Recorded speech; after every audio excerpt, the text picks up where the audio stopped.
ازيكم يا حلوين؟ عاملين ايه؟ يا رب تكونوا كلكم بخير. فيديو النهارده ان شاء الله روتين يومي. يعني كنت بقى صحيت من النوم النهارده، كان عندي تنظيف وكده. انا كنت بنظف يعني الشقه بقى لي كام يوم، فالنهارده بقى هفرش الحاجات بقى الاخيره، هفرش السجاد بقى وكده واعمل الشبابيك وخلاص. المهم بقى، انا طبعا خلصت الاوضه بتاعتي، اوضه النوم يعني اول ما صحيت، وكمان عملت اوضه الصالون. وخلصتها ومسحتها وكده، وكمان دخلت بقى على اوضه الانتريه. برضو خلصتها مسحتها وفرشت السجاد وكده. بس بقى الستاير، لان يعني كان لسه ورايا حاجات كتير، فسايبت بقى الستاير. قلت يعني بعد ما اخلص فرش خالص ابقى افرش يعني الستاير، ويبقى يعني مش ورايا حاجه. علشان يعني بتاخد معايا وقت وكده. المهم بقى كده خلاص خلصت اوضه الانتريه، ودخلت بقى كده على اوضه السفره. كانت مليانه تراب كده، الازاز كان كله مليان تراب. ابتديت بقى كده الاول انفضها. انفض بقى كده الكراسي كده كويس. انا طبعا كنت يعني شلت الشباك وغسلته وكل حاجه، يعني كل اوضه بدخلها بشيل الشباك بتاعها بغسله اول حاجه، علشان يلحق يعني يتصفى على بال انا ما اكون خلصت كده الاوضه ونفضتها وكل حاجه. نفضت بقى كده الكراسي، وبنفض كده كل حاجه فيها علشان خاطر التراب وكده. تمام، بنفض بقى كده فيها كويس، وكل حته كده في الكرسي. الحته اللي من تحت دي بتبقى برده فيها تراب، فبنفضها برده كده كويس. بس ما شلتش السجاده، يعني انا عندي السجاده بقى حطاها تحت السفره. بس ما شلتهاش بقى المره دي، انا بس تنيتها كده، يعني كنستها كده كنسه كويس يعني. كنسه كويسه كده بالمكنسه، وبرمتها بس كده. بس مش هشيلها يعني. المهم بقى يعني همسح بس حواليها. خلصت بقى كده الكراسي نفضتها، ودخلت بقى كده عندي على على الترابيزه دي كده برضو نفضتها ومسحتها كده كويس، وحطيت المفارش بتاعتها. تمام، وهبتدي بقى كده ارص الحاجات برضو اللي ببقى حطاها يعني عليها.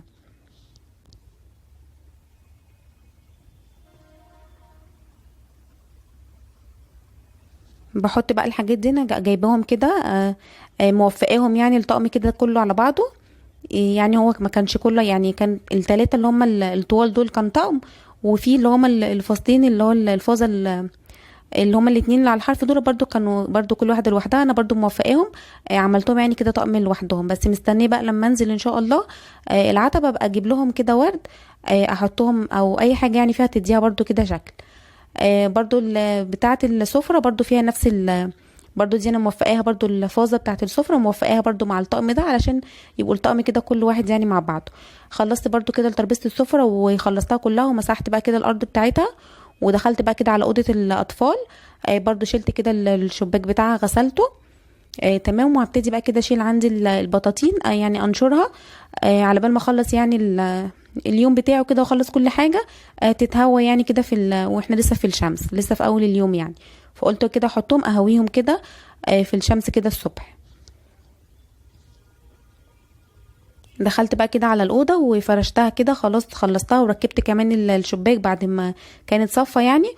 بس بقى احط الستارة بتاعت الأوضة دي هركبها. علشان خاطر يعني الجو يسقع وكده، وكمان احنا بنبقى قاعدين يعني قعدة البنات كلها في الأوضة دي. فقلت اخلص الأوضة بتاعتهم كلها بالستارة كده بكل حاجة. تمام، واخلص وافرش بقى الأرض كده علشان لما يدخلوا وانا بقى براحتي اخلص يعني بقية الحاجة بره. يعني الستاير يعني بقيت بره ابقى اركبهم يعني كده براحتي. المهم بقى كده خلاص خلصت الاوضه كلها، وفرشت بقى مسحتها كده كويس. وفرشت بقى كده السجاد، ورجعت بقى الكومودينو اللي هناك ده كده مكانه. ببقى شايلاه يعني بمسح من تحتيه. وبعد كده لا افرش السجاده وارجع ارجعه كده، يعني ارجعه مكانه. بس وكمان كده الاوضه دي كمان خلصت معايا. هدخل بقى علشان خاطر اعمل الغدا. تمام، هبتدي بقى كده هعمل مكرونه بشاميل. جبت بقى كده الاربع بصلات كده كبار. وهبتدي كده اقطعهم، وهبتدي ان انا اضربهم كده في الكبه. انا بحب يعني في اللحمه مفرومه، بحب ان انا لما باجي اعمل العصاج بحب البصل يكون كتير. بيدي كده طعم حلو في اللحمه، بيخليها كده طعمها حلو مسكر. وكمان بيكتر معاكي برضو الكميه، يعني كل ما تكتري البصل كده في اللحمه هتلاقي الكميه معاكي كده بقت كتير يعني. وبتديها كده طعم حلو، بتخلي كده ان اللحمه بتكون طعمها كده يعني حلوه مسكره. المهم بقى كده خلاص قطعت الاربع بصلات دولت، يعني كده قطعتهم كده يعني حوالي اربع تربع. وهبتدي بقى كده عندي في الكبه افرمهم بقى كده كويس.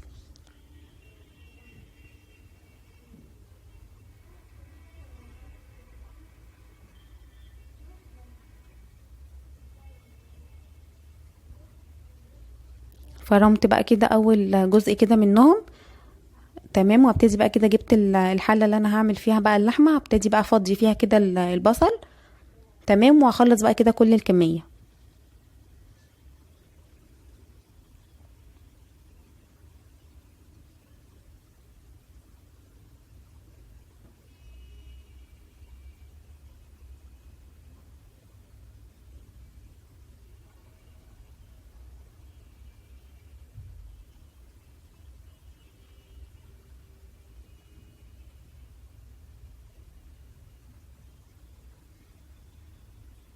بتاكد كده ان انا نزلت كل حاجه عندي من الكبه كده، وابتدي احط بقى الكميه الباقيه، يعني بحط شويه شويه علشان يعني تفرموا كده معايا كويس.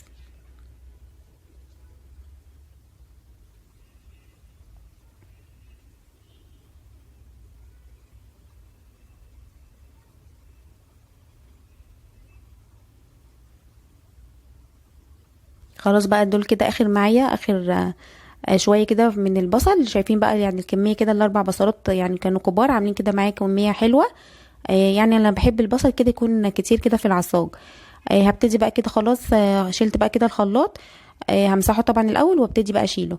هجيب بقى كده البصل اللي انا بقى فرمته ده، احط بقى عليه كده معلقتين او ثلاثه كده سمنه يكونوا كبار. وابتدي بقى كده احطهم على النار، اشوح كده البصل، بس مش هشوحه ان انا اديله لون، لا يعني دوبك يدبل بس كده، حاجه بسيطه. او ممكن لو مش حابه، يعني مثلا ممكن تحطي اللحمه المفرومه تشوحيها. تمام. بعد كده يعني تضيفي عليها البصل. يعني دي انا بعمل الطريقتين دولت، يعني ساعات بعمل كده وساعات بعمل كده. المهم بقى المره دي حطيت بقى البصل كده وشوحته كده في السمنه تشويحه كده خفيفه. ومقطعه بقى كده فلفل اخضر وطماطمايه مقطعاهم كده صغير، وابتدي بقى كده احطهم عندي على البصله. برضو بيدوهم كده، بيدوا للعصاج طعم حلو. لو مش حابه تضيفيهم يعني براحتك، بس يعني بتديهم كده طعم حلو. وممكن كمان تحطي صلصه طماطم، برضو بتديها كده لون حلو وكمان طعم حلو. بس حطيت بقى كده الفلفل والقوطه او الطماطم ديت، حطيتهم كده شوحتهم، اديتهم يعني تقليبه، وابتديت ان انا انزل اللحمه. حطيتها بقى كده كويس، يعني قلبتها كده بالمعلقه. ما كنتش عارفه اقلبها كويس، جبت بقى سباتيولا وابتديت ان انا اقلبها بقى كده كويس، افككها كده كلها من بعضها. هبتدي بقى كده احط التوابل عندي، بحط بس ملح وفلفل اسود وسنه او رشه كده قرفه بسيطه. يعني القرفه بتبقى حلوه قوي في اللحمه. مش بحط بقى توابل كتير، وانا بحب بس فلفل وملح ورشه القرفه دي بس. هبتدي بقى كده اشوح، يعني اقلب بقى اللحمه كده كويس واسيبها بقى لغايه ما تستوي. تمام. هبتدي بقى كده اجيب اسلق المكرونه. حطيت بقى كده الميه علشان تغلي، وهبتدي بقى احط عليها شويه زيت كده. لو مش حابه يعني تمام كده كده المكرونه البشاميل اللي بتبقى ماسكه يعني في بعضها، مش بتحتاج يعني زيت، بس انا برضو بحب احط لها كده شويه. وحطيت كمان ملح. تمام. وابتدي بقى كده انزل بقى المكرونه اللي انا هسلقها.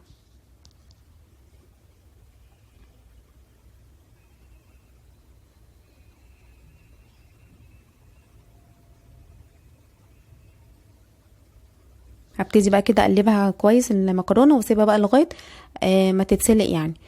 كنت بقى نقلت اللحمه المفرومه، حطيتها في حله اصغر، وحطيتها على عين اصغر برضو، علشان انا كنت عايزه بقى الحله اللي هي اللي كنت عاملاها فيها الاولانيه علشان اعمل فيها البشاميل.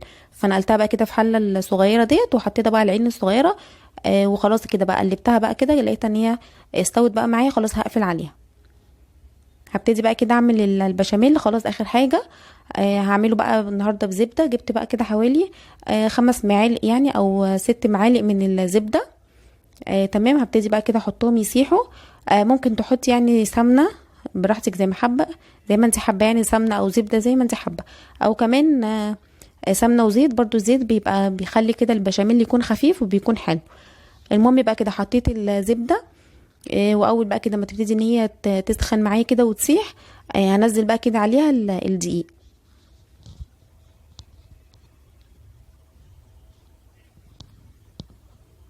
بفكها بس كده الاول بالمعلقه كده، واسيبها ان هي يعني تسخن معايا شويه. وابتدي بقى كده اضيف عليها حوالي 6 معالق كبار من الدقيق، يعني تكون المعلقه كده هرميه كبيره كده. حطيت كده 6 معالق. قلبت بقى كده الدقيق كده بالزبده. تمام. لقيت ان يعني الدقيق طلع كده كتير شويه على الزبده. لقيتها يعني ماسكه كده في نفسها شويه، فرحت حطيت بقى كده شويه من الزيت علشان يعني تخففها كده معايا شويه. يعني كل وانتي بتعملي هتحسي ان القوام تقيل معاكي، محتاج ماده دهنيه حطي، او محتاج يعني لقيتيها خفيف كده حطي يعني دقيق. لقيتيها ماسكه نفسها حطي يعني شويه زيت او اي ماده دهنيه انت حباها. انا بقى يعني فضلت كده برضو اقلبها، لقيت ان هي محتاجه برضو كده شويه من الزيت كمان، حطيتها شويه كمان. هبتدي بقى كده بالمضرب اللي هو اليدوي ده.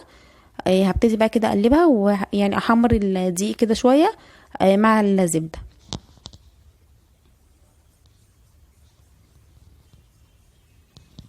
هدي برضو المكرونه كده تقليبه علشان هي كانت هتبتدي ان هي تلزق معايا. نسيتها كده على البوتاجاز، قلت يعني على بال ما عملت البشاميل وكده، فكانت خلاص ان هي هتلزق معايا، فاديتها برضو كده تقليبه. وهبتدي بقى ان انا اخدها اصفيها عندي بقى في المصفى. هدي بس الاول كده تقليبه للدقيق والزبده، اقلبهم بس كده الاول عشان ما تتحرقش معايا. وهبتدي بقى اخد المكرونه واصفيها عندي بقى كده في المصفى على طول. هي كده خلاص يعني استوت معايا. البوتاجاز بقى انا عندي كنت سايباه اخر حاجه، قلت بس اخلص الاكل طبعا يعني علشان خاطر اول ما العيون دي هعمل عليه اكل فترجع ان هي تغمقي معايا تاني، فقلت اخلص الاكل بتاعي الاول، بعد كده انا اخلص بقى المطبخ واكون خلصت يوم النهارده. المهم بقى كده خلاص ابتديت بقى احط عندي، كنت غاليه كده كيلو لبن ومن بالليل، وعلشان خاطر يعمل بقى القشطه يعني كتير كده. القشطه كده بتدي يعني طعم حلو قوي في البشاميل. فنزلتها كده كلها، نزلت اللبن بالقشطه كده كلها تمام. وابتديت بقى كده اقلب البشاميل كده مع بعضه. نزلت كده اللبن يعني بشويه وشويه لغايه ما خلصت كده الكميه كلها، وابتديت بقى كده اقلبه تمام. وهبتدي بقى احط التوابل بتاعته، يعني احط فلفل اسود واحط كمان ملح، واسيبهم بقى. ممكن كمان تحطي مرقه برضو، بتبقى بتدي كده البشاميل يعني طعم حلو. المهم بقى كده حطيت الفلفل والملح، وهقلبهم بقى كده شويه، وهسيبهم بقى هي لغايه ما تغلي. بس هفضل كل شويه كده اقلب فيها علشان ما يعني ما تتخنش كده او تتقل معايا من الجوانب.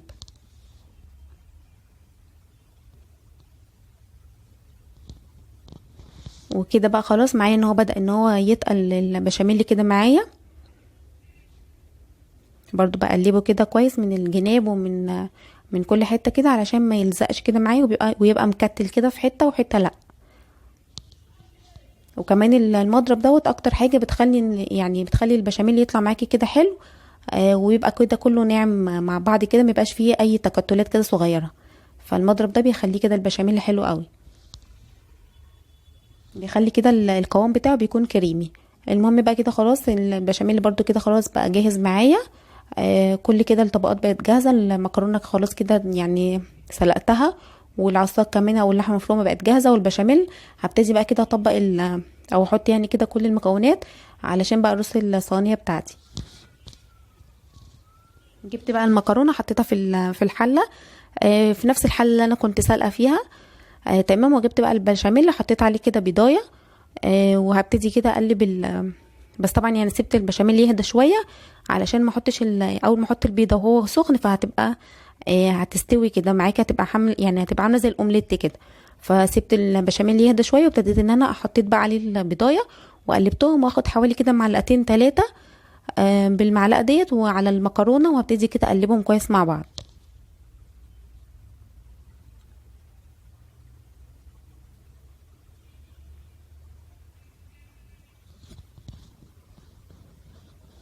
جبت بقى كده الصينيه اللي انا هعمل فيها المكرونه، وحاطه فيها كده حوالي معلقه من السمنه كده مسيحاها فيها. وهبتدي بقى كده يعني احط نص المكرونه من تحت تمام. حتى لو اكتر بشويه مفيش مشكله، اهم حاجه الطبقه اللي من تحت تكون يعني كلها كده يعني تكون مليانه او كتير، علشان ما يبقاش يعني فيه من صينيه حته باينه او حاجه فتتحرق يعني كده معاكي. فاهم حاجه الطبقه اللي تحت تكون الطبقه يعني ماسكه نفسها، وتكون كده سوا واحد. ولو من فوق طلعت قليله او حاجه مفيش مشكله، كده كده هتتضرب بالمشاميل يعني. بس اهم حاجه اللي من تحت. حطيت بقى كده المكرونه ورصيتها كويس، وابتديت بقى كده احط عندي اللحمه المفرومه وهوزعها كده كويس بقى على المكرونه كده من فوق.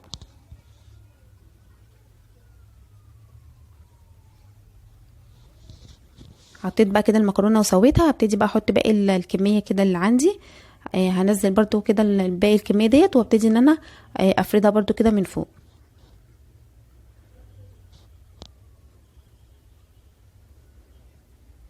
اسويها بس كده كويس. في ناس على فكره بتحط المكرونه واللحمه تقلبهم كلهم مع بعض وتحطهم في الصينيه، وبعد كده بتحط البشاميل من فوق. يعني في ناس بتعمل كده، وفي ناس بتعملهم طبقات زي ما انا ما عملتها. المهم بقى كده خلاص خلصت سويتها كده من فوق. هبتدي بقى كده انزل كميه البشاميل اللي عندي اللي هي الباقيه.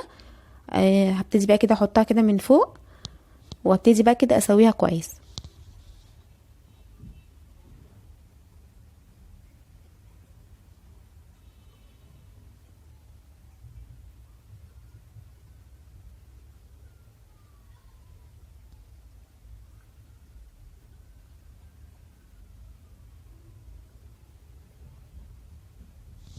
بسويها بقى كده كويس، وابتدي بقى اجيب بيضايه واحط عليها كده رشه فلفل اسود. تمام. وابتدي بقى كده اضربها كده كويس، وابتدي ان انا احطها على وش البشاميل كده من فوق. مش بحب اعملها بالجبنه الموتزاريلا، يعني بتبقى ناشفه كده من فوق. ومش بحبها بصراحه، بحب قوي البيضه كده من فوق. بتخلي كده اللون البشاميل من فوق والشكل كده، يعني اللون بتاعه كده بيبقى كله لون كده حلو، وبيبقى شكلها كده حلو عن الجبنه الموتزاريلا، يعني مش بحبها. حطيت في ناس مش بتحب تحطها يعني، فانا بصراحه بحب احط كده البيضه من فوق. او قشطه كمان لو عندي، لكن انا القشطه كنت حطاها كلها في البشاميل علشان تطعم يعني معايا البشاميل. المهم بقى خلاص كده هدخلها بقى الفرن. تمام. بتقعد بقى معايا حوالي نص ساعه او ساعه الا تلت يعني. كان باقي بقى فيه بقيه اللحمه مفرومه برضو عندي، فقلت طبعا مش هرميهم يعني، ومش فقلت يعني اطلع عندي لفه جلاش. لقيت عندي لفه جلاش في الفريزر، فقلت اطلعها تفك. اول ما تفك ابتدي اعمل برضو صينيه جلاش. ودخلتها برضو الفرن، وخلاص بقى كده كانوا استووا معايا. تمام. وخلاص بقى خلصت الغدا كمان كده خلص النهارده الجلاش والمكرونه يعني. بس هبتدي بقى كده اغرفهم. انا بحب كده اغرف المكرونه وهي سخنه. مش بحب يعني استنى لما بتبرد، لكن الناس اللي بتحبها ان تكون المكرونه كده الخلطه بخرطتها، تستنى لما ان المكرونه يعني تبرد خالص، تبرد تماما. لكن انا بحبها تكون يعني المكرونه بحبها تكون سايحه كده خالص ونايحه مع بعضها. يعني بغرفها وهي لسه سخنه، مش بحب الخلطه كده على بعضها يعني. هبتدي برضو كده احط بقى عندي كده في الاطباق.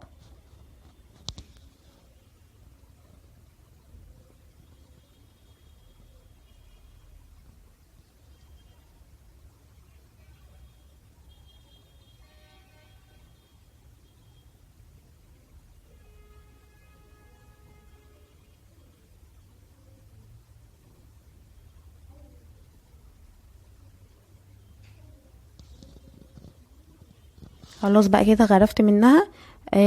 لما تبرد بقى النص اللي هو التاني ده من الصينيه، هتلاقيها بقى ان هي مسكت نفسها، وبقت بقت الخلطه كده بخرطتها.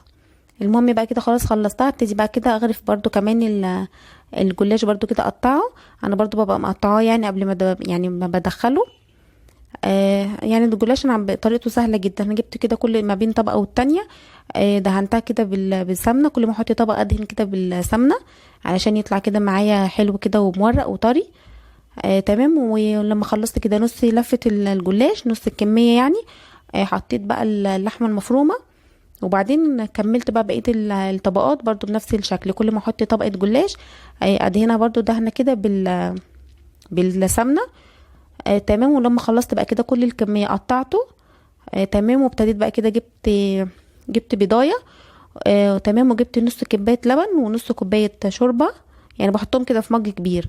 وبحط البيضايه فيهم وبقلبهم كلهم مع بعض، وبحط بس ايه بقى بيهم الجلاش علشان يبقى معايا يعني طري. وبس. وبدخله بقى الفرن كده وهو مسقي يعني، وبيطلع بقى معايا طري لما بيستوي كل حاجه.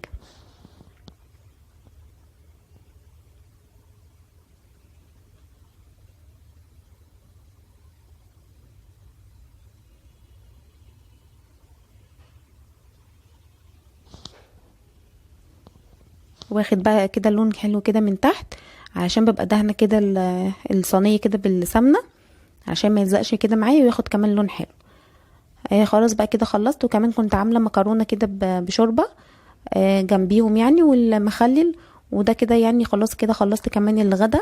غدا بقى كده سريع علشان كنت بعمل الشقه وكده، فقلت اعمل كده حاجه على طول يعني. خلاص بقى هبتدي ان انا شلت بقى العيون بتاعه البوتاجاز، نقعتها تمام، وغسلتها بقى كده كويس، وابتديت ان انا خلصت البوتاجاز بقى كده، صبنته وخلصته كده كله.